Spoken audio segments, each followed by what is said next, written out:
Buenos días, hermanos, es un placer, un honor estar otra vez aquí con vosotros. No hace mucho, que estuve hace un mes aproximadamente, si no recuerdo mal.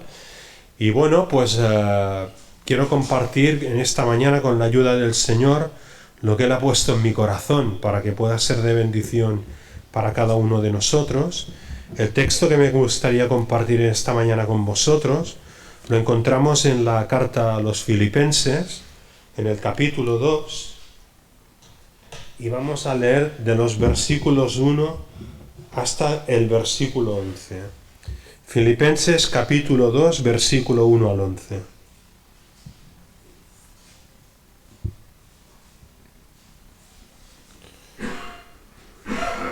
Dice así la palabra del Señor. Está escribiendo el apóstol Pablo. Dice: por tanto, si hay alguna consolación en Cristo, si algún consuelo de amor, si alguna comunión del Espíritu, si algún afecto entrañable, si alguna misericordia, completad mi gozo sintiendo lo mismo, teniendo el mismo amor, unánime, sintiendo una misma cosa. Nada hagáis por contienda o por vanagloria, antes bien con humildad, estimando cada uno a los demás como superiores a él mismo, no mirando cada uno por lo suyo propio, sino cada cual también por lo de los otros. Haya pues en vosotros este sentir que hubo también en Cristo Jesús, el cual, siendo en forma de Dios, no estimó el ser igual a Dios como cosa que aferrarse, sino que se despojó a sí mismo, tomando forma de siervo, hecho semejante a los hombres, y estando en la condición de hombre, se humilló a sí mismo, haciéndose obediente hasta la muerte y muerte de cruz. Por lo cual Dios también le exaltó hasta lo sumo y le dio un nombre que es sobre todo nombre, para que en el nombre de Jesús se doble toda rodilla de los que están en los cielos y en la tierra y debajo de la tierra, y toda lengua confiese que Jesucristo es el Señor, para gloria de Dios Padre. Hasta aquí la palabra del Señor, y que Él la bendiga en nuestros corazones. Si tuviera que buscar un título para el mensaje de esta mañana, quizás el título sería: «Haya en cada uno de nosotros el sentir que hubo en Cristo Jesús». Es una de las cosas que este texto que hemos leído nos recalca, nos remarca, y quizás sería lo más importante que nos podríamos llevar en esta mañana, si no podemos recordar todo lo que se va a compartir, ¿no? Que en cada uno de nosotros, en cada uno de aquellos que nos llamamos de su nombre, que nos consideramos discípulos y seguidores de Él, pueda haber en nuestro corazón, en nuestra actitud, en nuestra forma de vivir, el mismo sentir que hubo en Cristo Jesús. Luego profundizaremos un poco más cuál fue este sentir, ¿vale? Pero me gustaría empezar analizando un poco el texto que hemos leído, y lo primero que tendríamos que decir y recordar que esta carta del apóstol Pablo a los Filipenses es una de las cartas que se llaman carcelarias. Es decir, fue escrita por el apóstol Pablo mientras estaba preso, no por haber cometido ningún delito, no por haber atracado un banco, ni por haber golpeado a alguien o haber maltratado a alguien, por haber quebrantado ninguna ley humana, sino simplemente por el hecho de haber predicado a Jesucristo. Sabéis la gran oposición que había entre los judíos, y ellos se confabularon de alguna forma de hecho lo que querían era quitarle la vida, ¿no? Pero en principio fue apresado por los romanos, llevado a Roma, y en varias ocasiones tuvo que experimentar la cárcel, ¿vale? Solo por predicar a Cristo. Y claro, las cárceles de aquel entonces no eran como las cárceles de hoy en día. La última cárcel que han estrenado aquí en Cataluña, la de Lledoners, tienen hasta piscina los presos para poderse bañar, etcétera. Tienen su televisor, tienen su celda, solo pueden haber 2 en cada celda. Aquello eran mazmorras lúgubres. Y encima, lo que agravaba más la prisión, la condena que se tenía que pagar, era que estaban engrilletados de pies y manos. Es decir, podríamos pensar de que el apóstol Pablo en estas condiciones buscaría la autocompasión de los demás, ¿no? Escribiría a los Filipenses buscando su compasión, ¿no? que en fin, que se acordaran de lo mal que lo estaba pasando él, etcétera, ¿no? Y es todo lo contrario. Esta carta se considera la carta del gozo. Y es el apóstol Pablo, el que dice de que él experimenta gozo a pesar de las circunstancias adversas que está atravesando, porque sabe que la razón por la que se encuentra en esta situación es por haberle sido fiel al Señor. Y se preocupa ya no solo de su propio gozo, sino que se preocupa de que aquellos, los destinatarios de la carta, y en esta mañana nosotros, que la vamos a meditar, también podamos experimentar el gozo del Señor. Porque como dice el Nehemías en su libro, el gozo del Señor es nuestra fortaleza. Mientras haya gozo en nuestro corazón, podemos enfrentar las 1001 situaciones que nos vengan por delante, que no vamos a tambalearnos ni nos van a vencer. Por eso el diablo, cuando quiere atacar a cualquiera de los hijos de Dios, lo primero que intenta hacer es hacerle perder el gozo. Porque cuando no tienes gozo en tu corazón, no tienes ganas de testificar, no tienes ganas de predicar, no tienes ganas de congregarte con tus hermanos. Por eso él lo que intenta siempre atacar nuestro gozo. Y como antes decía, lo más importante de esta carta es el tema del gozo. Pablo dice que está experimentando gozo a pesar de su circunstancia, y en lugar de buscar la compasión de los destinatarios de la carta, se preocupa porque ellos también puedan experimentar el gozo del Señor en sus corazones. Y en el texto que hemos leído, lo primero que nos dice el apóstol Pablo es por tanto, si hay tal y tal, lo que vamos a meditar ahora, no es que lo ponga en duda, sino que es una certeza, lo está afirmando. Estas son las riquezas que encontramos en Cristo Jesús, riquezas espirituales que están a nuestro alcance y de las cuales podemos gozar en cualquier momento. ¿Qué es lo que encontramos en Cristo Jesús? Dice aquí que encontramos consolación. ¿Cuántas circunstancias difíciles, adversas, tenemos que atravesar en la vida? Y el único que nos puede consolar es el Señor. A veces las personas también lo intentan con buena fe, pero el único que se puede identificar y llegar a nuestros corazones y traer la paz de la que estábamos cantando ahora hace un momento es el Señor. ¿Qué más encontramos en Cristo Jesús? Nos dice que encontramos consuelo de amor.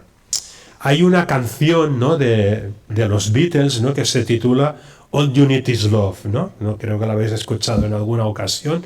Todo lo que necesitas es amor. Y es verdad, incluso los psicólogos, psiquiatras han llegado a la conclusión de que lo único que necesita el ser humano para ser feliz y para poder vivir y arrancar cada día y levantarse y batallar en la vida es sentirse amado. Sentirse amado por alguien. Es maravilloso que nos pudiéramos sentir amados por, 400.000 personas. Pero hay situaciones en la vida en que tú miras a tu alrededor por las razones que sean y te preguntas, ¿no? Yo al menos me lo he preguntado, ¿no? Bueno, en realidad, ¿quién me ama a mí? ¿Vale?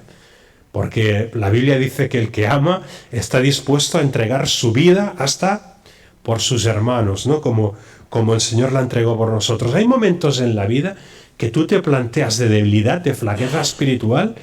¿Quién me ama a mí realmente, no? Pero podemos gozarnos en la seguridad, en la certeza de que Dios nos ama. Dios es un Dios de amor y nos ama. Yo recuerdo no hace mucho tiempo en un debate que hubo entre creyentes sobre, alguien afirmó o compartió, ¿habéis dudado alguna vez del amor de Dios? ¿Habéis pasado en alguna circunstancia en vuestra vida que habéis dicho, realmente Dios me ama y tal? Y cada uno daba su opinión. Y yo salté en esa reunión y dije, ¿cómo se puede dudar del amor de Dios? ¿Cómo se puede? Yo no le he dudado en toda mi vida que Dios me ama. Tengo la certeza de que Dios me ama y que Dios te ama a ti. Si te viene alguna vez una sombra de duda, solo tienes que mirar a la cruz. Y ahí tienes la evidencia de que Dios te ama. De tal manera amó Dios, no al mundo, pon tu nombre ahí. De tal manera te ha amado Dios que ha entregado lo más grande que tenía. No ha entregado riquezas ni... No, ha entregado a su Hijo amado Jesucristo para salvarte, para que si tú crees en Él, no te condenes al final de tu vida. ¿Quién puede dudar del amor de Dios? En Cristo encontramos consuelo de amor. Si necesitas consuelo de amor, mira la cruz y ahí serás consolado por el amor del Señor. ¿Qué más encontramos en Cristo Jesús? Comunión del Espíritu. Gloria a Dios por la comunión. Hemos cantado esta maravillosa canción, Únenos Señor. Esta canción fue compuesta por un hermano, no sé si lo sabéis, Alex Sánchez se llama. Este hermano fue el hermano que me discipuló a mí nada más salir del centro de rehabilitación donde estuve. Y qué bueno que es, ¿no?, que los hermanos podamos habitar juntos en armonía y que haya comunión del Espíritu entre nosotros. No somos iguales. No quiere decir que tenemos que ser uniformes, todos trazados con el mismo patrón. Hay algunos que serán del Madrid aquí, otros somos del Barça, otros somos introvertidos, otros extrovertidos, otros así, otros allá, pero tenemos algo que nos une, que es la comunión del Espíritu. Dios ha hecho morar en cada uno de nosotros el mismo Espíritu. Por eso es importante que los hermanos nos reunamos. No dejéis de congregaros como algunos tienen por costumbre, dice el autor de la carta a los Hebreos, sino congregaos, ¿no? Congregaos, estad unánimes los hermanos. Dice, en Cristo encontramos comunión del Espíritu. ¿Qué más encontramos? Afecto entrañable. Nos estaba compartiendo Manuel, ¿no?, del afecto de Jesús, ¿no? Cómo se identificó con el dolor de aquellas hermanas y de todo aquel grupo de gente que había ahí, ¿verdad? Sabiendo incluso lo que iba a hacer, que podía haber pasado de identificarse con aquel dolor y sufrimiento, porque él ya sabía que iba a resucitar a Lázaro. Sin embargo, se identificó con ellos, ¿vale? Hasta el punto que llegó a llorar, ¿no? Afecto entrañable encontramos en Cristo Jesús. ¿Qué más encontramos? Dice el versículo 1. Misericordia. Si no fuera por su misericordia, ¿dónde estaríamos, no? No podríamos ni levantarnos por la mañana. Como dice una alabanza, cada día al despertarse que en ti puedo confiar, ¿no? Me sostienes con tu gran fidelidad. Es su misericordia. La necesitamos porque cada 2 por 3 estamos metiendo la pata. Si Dios nos tuviera que tratar solo con justicia, con su justicia, ya habría levantado la espada y ya nos habría dado en más de una ocasión, pero en Él encontramos misericordia, encontramos perdón, encontramos comprensión. 7 veces cae el justo y 7 veces el Señor lo levanta. Pero ahora les dice en el versículo 2, yo ya tengo gozo, a pesar de que estoy preso, les dice Pablo, pero lo podéis completar todavía, lo podéis hacer mayor, el gozo que yo estoy experimentando. Si yo oigo de vosotros, porque en los versículos anteriores, en el capítulo 1, versículo 15 al 17, Pablo dice de que él está gozoso porque la palabra del Señor, a través del hecho de que él está preso, muchos son los que están predicando ahora el Evangelio, ¿no? Pero luego hay un punto de tristeza en Pablo. Dice, porque algunos predican a Cristo por contienda, vamos a leerlo, versículo 17.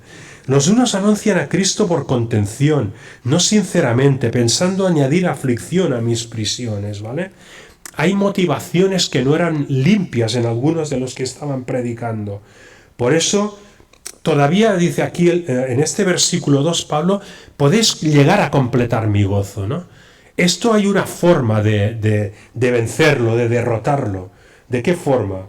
Pues aquí lo dice, sintiendo lo mismo, teniendo el mismo amor, unánime, sintiendo una misma cosa. No somos uniformes, ¿no? Pero sí que en lo que creemos, en nuestra fe, en nuestra doctrina, tenemos que creer lo mismo. Tenemos que evitar las contiendas y las disensiones y las discusiones, a veces por temas banales que no son importantes. A veces se enzarzan discusiones por cosas que no tienen la más mínima trascendencia. Y ahora nos dice el versículo 3, nada. Y la palabra nada es total, ¿no? Es una palabra totalitaria. Es decir, no puede haber ni una sola cosa. Si no diría, nada menos esto, ¿no? Pero dice, nada hagáis por contienda o por vanagloria. Nada, nada por competir. Es tremendo cuando los hermanos compiten entre ellos, ¿no? Yo he visto ocasiones, ¿no?, donde los hermanos compiten para ver quién predica mejor, para ver quién tiene más éxito en el ministerio, para ver aquí cuántos se te convierten, cuántos se me convierten a mí. Nada, no puede haber contienda, no puede haber competitividad, porque la competitividad es algo que caracteriza al hombre caído. La competitividad es lo que caracteriza al mundo. El mundo siempre está compitiendo. A ver quién tiene la casa más grande, el coche más grande, a ver quién es más sabio, quién es más poderoso. Pero, ¿qué ocurrió con Jesús? Que siendo el Todopoderoso, lo vamos a ver ahora, ¿qué se hizo? Se hizo hombre y estando en la condición de hombre, se hizo siervo. Este es el camino por el que debemos andar nosotros también. Nada hagáis por contienda o por vanagloria, antes con humildad, estimando cada uno a los demás como superiores al mismo. En lugar de buscar mi propia gloria, que sería vanagloria, porque la gloria solo se la merece Dios, en lugar de buscar mis propios intereses, buscar los intereses de los demás, estimando cada uno a los demás como superiores al mismo. Considerar al que tengo delante, al que tengo a mi lado, que es superior a mí mismo. Es que no se trata ya de competir quién es superior o quién es inferior, porque esto no se tiene que dar en la congregación, en la iglesia. Pero en todo caso, si tengo que considerar algo, tengo que considerar al otro como superior a mí mismo. Y fuera los egoísmos, versículo 4, no mirando cada uno por lo suyo propio, sino cada cual también por lo de los otros. Vale, yo tenía dudas en esta mañana si compartir este mensaje. Tenía otro en mi corazón, que es la historia del rico y Lázaro. La conocemos bien, ¿no? La historia del rico y Lázaro. ¿Qué es lo que ocurría con el rico? El rico miraba por lo suyo propio solo. El rico lo único que le interesaba es hacer cada día el banquete con esplendidez, viviendo a rienda suelta, agasajando su carne, sin parar, miente, sin parar ni a mirar a aquel pobre mendigo que tenía a sus puertas, que lo único que deseaba era comer de las migajas que caían de la mesa del rico, y ni eso le daba, ¿vale? Pues esta es la actitud que llevó al rico finalmente al Hades, y estando en tormentos, clamar a Abraham: Padre Abraham, manda a Lázaro que moje la punta de su dedo en agua y refresque mi lengua, porque estoy atormentado en esta llama. Fuera con los egoísmos, no mirando cada uno por lo suyo propio, sino cada cual también por lo de los otros. En la Biblia, en el Nuevo Testamento, se repite mucho la frase los unos a los otros, ¿no? Amaos los unos a los otros, exhortaos los unos a los otros, perdonaos los unos a los otros, ¿no? Es decir, esto es algo que tiene que haber dentro de la congregación, interrelación entre nosotros, ¿no? Un día yo tendré que mirar por lo de mi hermano, por las cosas de mi hermano, los intereses suyos, y otro día necesitaré de que mi hermano mire por mí también, ¿no? Es decir, no mirando cada uno por mí. Si la humanidad viviera de esta forma, el paraíso estaría en la tierra. No haría falta que hubiera ningún paraíso. Si viviéramos de esta manera, sin hacer las cosas por contienda o por vanagloria, con humildad, buscando la honra de los demás antes que la misma propia, no mirando solo por mis intereses, sino por también los de los demás, el paraíso estaría aquí en la tierra. Claro, la desgracia es que no todo el mundo está dispuesto a vivir de esta manera, pero aquellos que somos del Señor, el Señor nos llama a vivir de esta manera. Fijaros en el versículo 5. Ahora vamos a hablar del sentir que hubo en Cristo Jesús, pero no nos olvidemos que toda la frase, que todo el párrafo empieza con este haya, ¿vale? Y esto está dirigido a los creyentes. Haya pues en vosotros. Es decir, es una orden, es un mandato. No es algo opcional. No es algo a lo que yo pueda decir, bueno, si quiero lo hago, si quiero... No, es un mandato. Yo, cuando tengo que hablar de esto, siempre hablo del servicio militar. No sé si alguno de los que estáis aquí habéis hecho, ahora ya hace muchos años que no se hace, ¿no? Pero en el servicio militar, cuando había un mandato, una orden, un imperativo firme. No podías ponerlo en tela de juicio ni en cuestión, solo te quedaba obedecer, y si no obedecías te ibas directo al calabozo. Pues esto es una orden también de parte del Señor a través del apóstol Pablo.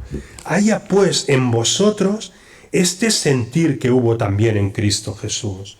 Y ahora nos va a empezar a hablar de cuál fue el sentir que hubo en Cristo Jesús. Versículo 6. El cual, siendo en forma de Dios, no estimó el ser igual a Dios como cosa a que aferrarse. Este es uno de los versículos, hay muchos más en la Biblia, donde se nos afirma la divinidad de Jesús, que Jesús es Dios. No hay la más mínima sombra de duda. Está hablando de Cristo Jesús y dice, no solo que era en forma de Dios, dice, sino que era igual a Dios. No estimó el ser igual a Dios como cosa que aferrarse, sino que se despojó a sí mismo. Os voy a intentar con la ayuda del Señor explicar una antigua historia, ¿vale? Dice que había un reino donde había un rey muy rico, muy poderoso, tenía muchos lujos en la corte, pero un día llegó a sus oídos, él no acostumbraba mucho a salir de la corte porque ahí estaba bien, no tenía ninguna necesidad, pero un día llegó a sus oídos a través de alguien que en su reino había gente que estaba pasando miseria, que estaba pasando hambre, que lo estaba pasando realmente mal. Había mucha mendicidad por las calles de su reino. Y él, pues bueno, no se lo acababa de creer esto, ¿vale? Entonces decidió hacer como un experimento, si queréis, ¿no? Decidió despojarse de sus vestiduras de rey y ponerse los harapos de un mendigo. Y salió a recorrer las calles y las plazas de su ciudad. Y verdaderamente empezó a ver, ¿no?, el dolor y el sufrimiento que había en su reino, que realmente había gente que estaba pasando hambre, que había gente que no tenía un mendrugo de pan que llevarse a la boca.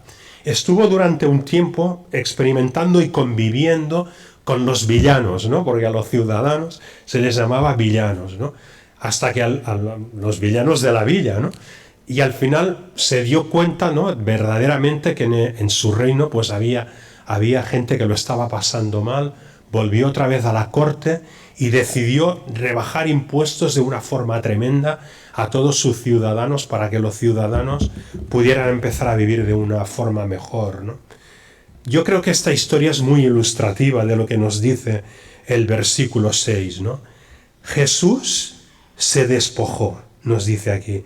Siendo en forma de Dios, no estimó el ser igual a Dios como cosa que aferrarse, sino que se despojó. Es decir, Jesús estaba en el reino de los cielos vestido de honra y majestad. Acordémonos del monte de la transfiguración. Cuando Jesús se transfiguró delante de Pedro, Juan y Jacobo, dice que sus vestidos se hicieron tan resplandecientes que ningún lavador en la tierra era capaz de hacerlos tan brillantes. Pues esta gloria, esta hermosura, esta majestad que había en Jesucristo desde la eternidad y hasta la eternidad, en el reino de los cielos, Jesús se quitó los vestidos de Rey de Reyes y Señor de Señores y se puso nuestros harapos. Y vino aquí a la tierra. Vivió como cualquiera de nosotros. Vino a nacer, no, podía haber venido a nacer en el pretorio de Herodes, ¿no? Un rey, después de Herodes hubiera sido su sucesor, ¿no? Pero no, vino a nacer en el hogar más pobre y más humilde que había en la tierra, ¿no? En el hogar de José y María. Cuando la Biblia dice que cuando bajaron a Belén, ¿no?, porque hubo el censo, ¿no?, y tenían que bajar a Belén para ser censados ahí, cuando dice que no se halló lugar para ellos en el mesón, mucha gente dice, no, esto es porque había tanta... Es como cuando hay overbooking, ¿no? Había tanta gente y tanto movimiento que todos los hostales estaban llenos. Y estoy convencido, hermanos, de que esto no es así. No hubo lugar para ellos en el mesón porque no tenían dinero para comprar o alquilar una habitación en un mesón. Quiero aportarlo esto para que no quede como una elucubración mía, con una prueba. Y la prueba es que cuando María tiene que ofrecer el sacrificio por la limpieza de sus sangres, por haber dado a luz, ¿no? Ya sabéis que al cabo de 7 días tenía que ofrecer un sacrificio. Y estaba establecido en la ley que el sacrificio tenía que ser de un cordero. Pero lo podéis buscar en el Pentateuco, creo que estará en Éxodo por ahí, ¿no? Pero si aquella familia era pobre y no podía ofrecer un cordero, Dios, que no hace acepción de personas, Dios que permite que se acerquen a Él tanto los ricos como los pobres, Dios había dictaminado que si alguien no tenía para ofrecer un cordero, pudiera ofrecer 2 tórtolas o 2 palominos. Y María ofreció 2 tórtolas. Ofreció la ofrenda de los pobres, podríamos decir. Jesús vino a nacer en el hogar más pobre y más humilde que había en aquel entonces en Palestina, sin duda. ¿Para qué? Para identificarse con nosotros. Estando en la forma de Dios, estando en el reino de los cielos, con toda su gloria y su majestad, adorado por miriadas de ángeles, centrado en su trono de gloria, viendo nuestra necesidad, viendo que no había manera posible de que jamás pudiéramos alcanzar el cielo porque somos pecadores, se puso nuestros harapos, el cual siendo en forma de Dios no estimó el ser igual a Dios como cosa que aferrarse, sino que se despojó, a sí mismo tomando forma de siervo. Encima, bueno, ya es una gran humillación que se hiciera hombre, pero encima que después de hacerse hombre se hiciera siervo y nos vino a servir de la mejor manera, de la manera que nosotros necesitábamos. Nos vino a servir entregando su vida por ti y por mí, para que pudiéramos obtener perdón y vida eterna. Dio tantas veces lecciones de esa sencillez, de esa humildad, de esa servidumbre a Jesús.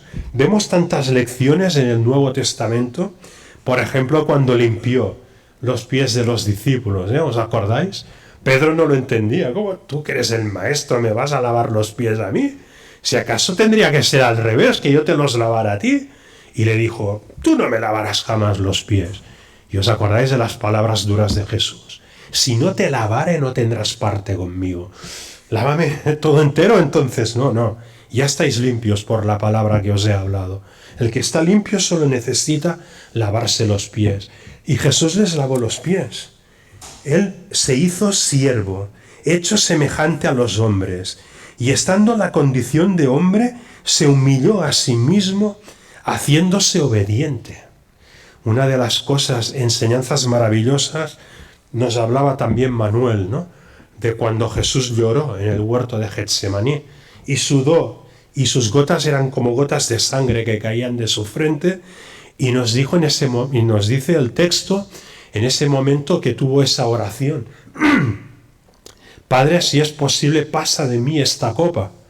No le hacía ninguna ilusión, no solo por la muerte de cruz, que ya era una muerte ignominiosa, que ya era una muerte terrible, que ya era un suplicio innarrable, inimaginable, ¿no? Sino por el hecho de que tuvieran que recaer en ese momento los pecados de toda la humanidad, básicamente de todos aquellos que hemos creído en Él, tenían que recaer sobre Él en ese momento en la cruz del Calvario. Si es posible, pase de mí esta copa, pero no se haga mi voluntad, sino la tuya. Se hizo obediente hasta la muerte y muerte de cruz. La muerte de cruz era la más ignominiosa que había. Era la pena de muerte que se ejecutaba a la gente más, a los proscritos. Bueno, Barrabás tenía que morir en lugar de Jesús. Y ya nos dice quién era Barrabás, era un buena pieza, ¿no? Un terrorista, un homicida, ¿vale? En fin, era una muerte ignominiosa, la muerte de cruz, ¿no? Pues Jesús se humilló haciéndose obediente hasta la muerte y muerte de cruz. Pero hermanos, la historia no se acabó aquí. La historia no se acaba aquí. Hoy nos ha hablado también Manuel de la resurrección, ¿no? Jesús estuvo sepultado durante 3 días, pero al tercer día resucitó. Y esto que leemos aquí es una regla espiritual que se ve a lo largo y ancho de toda la Biblia, desde Génesis hasta Apocalipsis. Hay unas leyes espirituales, ¿no? Por ejemplo, aquello que el hombre sembrare, eso también segará, ¿no? Hay unas leyes espirituales establecidas por Dios, igual que existen las leyes naturales, ¿no? La ley de la gravedad, la ley de la traslación, en fin, igual que existen leyes, hay leyes espirituales que siempre se cumplen. Y eso que leemos aquí se cumplió en Jesús, pero también se cumple en cada uno de nosotros. Por lo cual Dios también le exaltó hasta lo sumo. El que se humilla será enaltecido, mas el que se enaltece será humillado. Esto podemos ver tantas historias en la Biblia. El otro día estaba escuchando por Facebook una predicación sobre Belsasar. ¿Os acordáis de Belsasar? Que estaba haciendo fiesta, hizo traer los vasos de oro que habían traído sus antepasados de Jerusalén cuando Jerusalén fue conquistada, y estaban ahí celebrando una gran fiesta, cuerpo de rey, jajaja, jijiji, hasta que apareció una mano y pintó en la pared: Tekel, Tekel, Mekel, Uparsin, ¿no? No sabían lo que... Una mano, sin los milagros que hablamos. No había ninguna persona, apareció una mano. Y escribió esto en la pared, ¿no? Y él, todo preocupado, buscó a alguien que le tradujera qué quería decir esto, y encontró a Daniel, ¿no? Y Daniel le dice: mira, Dios dice, has sido pesado y hallado falta. Tu reino será trasladado a los persas, ¿vale? Y en esa misma noche murió. En esa misma noche vinieron, acabaron con su vida, pero él se estaba primero gloriando, envaneciéndose, pegándose el gran banquete. Y esa misma noche terminó su vida. El que se enaltece será humillado, mas el que se humilla será enaltecido. Como Jesús se humilló voluntariamente, haciéndose hombre, estando en la condición de hombre, haciéndose siervo, y estando en la condición de siervo, haciéndose obediente hasta la muerte y muerte de cruz, para podernos salvar a cada uno de nosotros, ¡guau!, Dios lo exaltó hasta lo alto, a un lugar sublime, donde ya no puede haber nadie en un lugar más alto. Lo exaltó hasta lo sumo y le dio un nombre que es sobre todo nombre. Hermanos, ¿os habéis fijado? Aquí no está ni mi nombre escrito, ni el tuyo, ni el de nadie. Pero aquí está un nombre que pone Jesucristo. Y este nombre lo encontraréis en todas las iglesias cristianas donde vayáis. Es el nombre que es sobre todo nombre. Para que en el nombre de Jesús se doble toda rodilla, de los que están en los cielos y en la tierra y debajo de la tierra. Bueno, mi rodilla ya se dobló hace bastantes años. Bueno, y la sigo doblando, ¿eh? No es que nuestras rodillas se tengan que doblar una vez y luego ya no las doblemos nunca más. Alguien me decía, bueno, esto es una idea mía, ¿vale? Lo dejo aquí, que cada uno lo tome como quiera, ¿no? Yo le estaba comentando el otro día a mi hija, la Elizabeth, la que no ha venido, la pequeña, si ya oraba, ¿no? ¿Y ya oras? Dice, sí, dice, cuando me voy a dormir tumbada en la cama oro, ¿no? Y me hizo pensar, cuando yo estuve en el centro de rehabilitación donde estuve, ahí estaba Juan Marcos, yo llevaba un par de meses ahí en el centro como mucho, y el Juan Marcos me preguntó lo mismo, porque ya veía que yo leía la Biblia y tal, ¿ya oras? Y me dijo, y yo le dije, sí, cuando estoy tumbado en la cama, antes de acostarme, dice, hombre, dice, Jesús oró de rodillas, ¿no? En Getsemaní, y en tantas situaciones, ¿no? Y tú que no estás pasando por cosas como las que pasó él, ¿tú oras acostado en la cama? Dice, hombre, no. Y yo le decía a la Elizabeth, también le decía, Elizabeth, es que tenemos que doblar nuestras rodillas. Aquí dice, para que en el nombre de Jesús se doble toda rodilla. Las mías se doblaron ya hace 35 años y desde entonces se siguen doblando cada día, ¿vale? Se doble toda rodilla de los que están en los cielos y en la tierra. Nosotros estamos en la tierra y debajo de la tierra.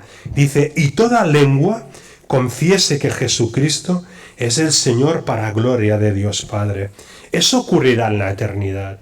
Yo estaba mirando hoy en el Facebook y estaba viendo las opiniones, ¿no? Los argumentos de un ateo para negar la existencia de Dios, ¿no? Los típicos argumentos de si Dios existe porque permite que haya niños que sufran, que haya no sé qué, cuando bien sabemos que muchas veces las desgracias de la humanidad las provoca el propio hombre por no querer obedecer verdaderamente a Dios, ¿no? Y hay otras que, hermanos, estamos en un mundo caído. El pecado trajo unas consecuencias nefastas. ni el dolor, ni el sufrimiento, ni la muerte pasaban por la mente de Dios para el ser humano. Esto es la consecuencia de la caída del pecado de nuestros primeros padres Adán y Eva. De cierto os digo que el día que me desobedeciere, ciertamente moriréis. Y tú le dijo a la mujer, y tú tendrás a tus hijos con dolores, y cuando haréis la tierra, en lugar de daros frutos, dará cizaña, etcétera, ¿no? Fueron unas consecuencias catastróficas. Pero al final de todo, si nos damos cuenta, la culpa es del hombre y no de Dios. Pues esta persona argumentaba lo típico, en contra de Dios. Y yo pensaba, mientras escuchaba sus argumentos, es que esto es el colmo, ¿no? Que el hombre todavía se atreva a juzgar a Dios, ¿no? Cambiar las tornas, ¿no? Como si el hombre fuera Dios y Dios fuera el hombre, ¿no? El hombre intentando juzgar a Dios, cuando es Dios el que tiene derecho a juzgar al hombre por las cosas que hace aquí sobre la faz de la tierra. Pero Dios no es un Dios de justicia solo, también es un Dios de amor. Digo esto porque aquí dice que toda rodilla se doblará y toda lengua confesará que Jesucristo es el Señor para gloria de Dios Padre. Esto, algunos lo hemos hecho de buena voluntad, aquí en la tierra ya. Hemos doblado nuestras rodillas y hemos confesado que Jesucristo es nuestro Señor y Salvador. Pero aquellos que no lo han querido hacer aquí, lo tendrán que hacer en contra de su voluntad en la eternidad. Serán traídos, ¿habéis visto estas películas? Bueno, hay un versículo, dice, hasta que sus enemigos sean puestos por estrado de sus pies. Esto está en el Salmo 110, versículo 1. Es un salmo mesiánico que nos habla acerca de Jesús y dice que esto ocurrirá un día. Sus enemigos serán puestos por estrado de sus pies. Tiene enemigos. Por ejemplo, la persona que os estaba hablando ahora hace un momento, que todavía quiere juzgar a Dios, ¿no? Como si él fuera el juez y Dios fuera el hombre, ¿no? Dios tiene enemigos y tiene gente que todavía levanta su puño contra él, ¿no? Pero esos enemigos, un día, no sé si habéis visto estas películas a veces de romanos, ¿no? Cuando viene un general romano que ha tenido un gran éxito en las Galias o no sé dónde, ¿no? Y entonces pasa por ahí, por la vía Apia, la vía más importante, ¿no? Y al final de la vía está el emperador sentado en su trono y el general viene ahí y trae con grilletes atados a todos los prisioneros que han hecho, ¿vale? A los oficiales del ejército enemigo y tal, los traen atados ahí, ¡guau!, y los hacen postrarse delante del emperador, ¿no? Para que lo reconozcan y para que lo adoren, ¿no? Pues eso es lo que ocurrirá con esta gente que todavía no quiere doblar sus rodillas y no quiere confesar que Jesucristo es el Señor para gloria de Dios Padre. Esto es lo que pasará en la eternidad. Sus enemigos serán puestos por estrado de sus pies. Y el que no quiera ahora doblar sus rodillas delante de Jesús, como muchos de nosotros ya lo hemos hecho, sino todos, y el que no quiera confesar que Jesucristo es el Señor para gloria de Dios Padre, lo tendrá que hacer en aquel día, en contra de su voluntad. Y ya no para recibir perdón, ni salvación, ni vida eterna, sino para recibir el castigo que por justicia y por su rebeldía y por su obstinación y por su incredulidad se merece. Porque Dios es un Dios de amor, pero también es un Dios de justicia. Resumiendo, ¿qué quería dejar entre vosotros en esta mañana? Primero, que recordemos el sentir que hubo en Cristo Jesús, el cual siendo en forma de Dios se despojó de sus vestiduras y se puso nuestros harapos. Vino aquí a vivir como cualquiera de nosotros, se hizo hombre para poder saber y experimentar lo que sufre, lo que pasa al hombre. Jesús sufrió mucho más de lo que cualquier hombre pueda sufrir en la tierra. Por eso dice el autor de los Hebreos que es poderoso para socorrernos cuando somos tentados. Él es poderoso, se puede identificar con nosotros porque Él lo vivió también en su carne. Hay el sentir que hubo en Cristo Jesús. Siendo en forma de Dios, se hizo hombre. Y estando en la condición de hombre, no fue a nacer en el pretorio de Herodes, sino que fue a nacer en el hogar de José y María, un hogar pobre, sencillo y humilde. Y estando en la condición de hombre, se hizo siervo, cuando podía haber dicho en el día aquel, Pedro, lávame tú los pies. Pero no, Él se hizo siervo, Él fue el que lavó los pies de los discípulos. El sentir que hubo en Cristo Jesús, y no nos acordemos de la palabrita que había en el versículo 5 al empezar. Haya pues en vosotros este sentir. Es que todo tiene que ver con esto, que el mismo sentir que hubo en Cristo Jesús, ¿no?, que no estimó el ser igual a Dios como cosa que aferrarse, ese sentir de renunciar a mis derechos para buscar el bien de los demás, este es el sentir que tiene que haber en nosotros también. Y la tercera que quería dejar entre vosotros, la cruz fue por ti, fue por amor a ti. Es el sacrificio de la cruz, es un sacrificio expiatorio. Es lo que vamos a recordar en esta mañana. Era necesario que una víctima inocente muriera en nuestro lugar para que nosotros no tuviéramos que morir. Era necesario que alguien que era inocente cargara con nuestras culpas para que nosotros en el día que comparezcamos delante del tribunal de Cristo podamos ser declarados inocentes. Es un sacrificio expiatorio y fue por ti. Si todavía no has doblado tus rodillas y tu lengua no ha confesado todavía que Jesucristo es tu Señor, hoy es día de salvación. El día que yo me convertí, yo no recuerdo el día, hay gente que lo tiene apuntado, pero yo recuerdo lo que pasó aquel día, ¿vale? Yo recuerdo que estábamos ahí en Mahanaim, en la habitación de Raquel, ¿no? Estábamos 3 o 4 hermanos orando, y recuerdo que, bueno, se ve que Raquel no sabía que yo ya oraba también, ¿no? Y aquel día me puse a orar, ¿no? Y se ve que esto llamó la atención. Y me dijo, léete ahora en tu Biblia Romanos capítulo 10, versículo 8 al 10, ¿vale? Y estos fueron los versículos que Dios utilizó para mi conversión y son los que quiero compartir en esta mañana con vosotros, ¿no? Por si alguien de los que está aquí todavía no conoce al Señor. Dice así, esta es la palabra de fe que predicamos, que si confesares con tu boca que Jesús es el Señor y creyeres en tu corazón que Dios lo levantó de los muertos, serás salvo. Porque con la boca se confiesa para salvación, mas con el corazón se cree para justicia. Y Dios pide, y volvemos otra vez a lo mismo, Dios pide y nosotros obedecemos, no es al revés. No es que yo pida y Él me tenga que obedecer. Esto es cambiar las tornas. ¿Habrá mayor blasfemia y herejía que esta?